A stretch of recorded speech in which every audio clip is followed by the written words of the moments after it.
Hey there, I'm Lucas Bond with the Missouri Department of Conservation, and today we're going to talk about what is too much aquatic vegetation for your body of water on your property, your pond, or whatever. I'm going to be joined by Darby Niswonger, and she's going to tell us all we need to know about that and who you can get in contact with and the way you can help look at your body of water and who you should contact and figure that out. Let me turn this around and we'll talk with Darby.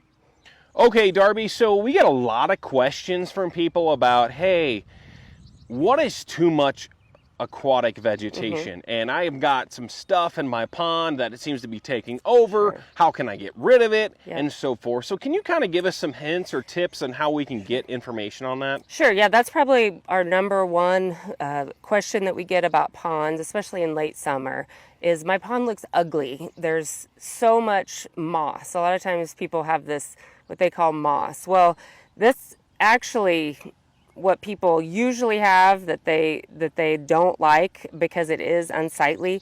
This is actually filamentous algae. So it's kind of like a wet green cotton ball. And this is taken care of.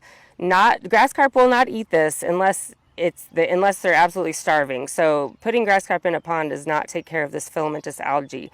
This is taken care of by copper-based herbicides usually. And oftentimes if you do have a pond that has a lot of rainfall, sometimes it can flush out if you have a spillway. But we do encourage vegetation in ponds. So a lot of people look at their pond and say it looks ugly because they don't have the right type of vegetation or they have some nuisance aquatic vegetation in their pond. We encourage people to plant native vegetation, and the reason for that is because 20 to 30% of your pond should be covered in aquatic vegetation, and that's to provide good aquatic habitat. Those are the base of the food chain. That's where you're going to have your aquatic insects be like living, and then you're going to have some hiding areas for those small fish.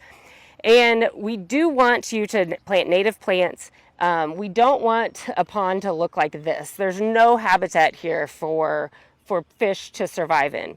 So that's why we encourage native aquatic vegetation. The other thing is when you have a lot of filamentous algae or really gross weed, you oftentimes have a lot of that fertilizer, so that nitrogen and phosphorus in the water that these plants love, they're feeding on. So we want to get that nitrogen and phosphorus out of these plants, and we want to allow those native plants to use that nitrogen and phosphorus, so less of these bad plants will grow. That's the kind of idea. And grass carp are a good management tool to use for to get rid of some aquatic vegetation. Keep in mind that the stocking rates are usually lower than what some commercial producers will recommend. And usually it takes a couple years to get those established. So oftentimes people use a combination of grass carp and herbicide to control vegetation in their ponds. And for those stocking rates and any other information you can find on our website at mdc.mo.gov. Another good way to get information is to call your local MDC office and ask for your private lands biologist, your private lands fisheries biologist, and they can usually help you out and get you what you need to know.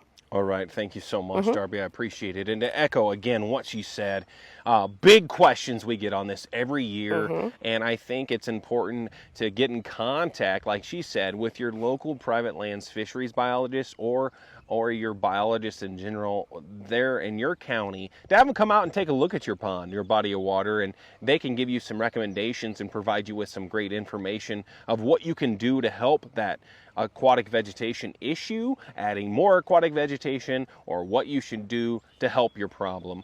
Thanks for tuning in today. You all have a great rest of the day.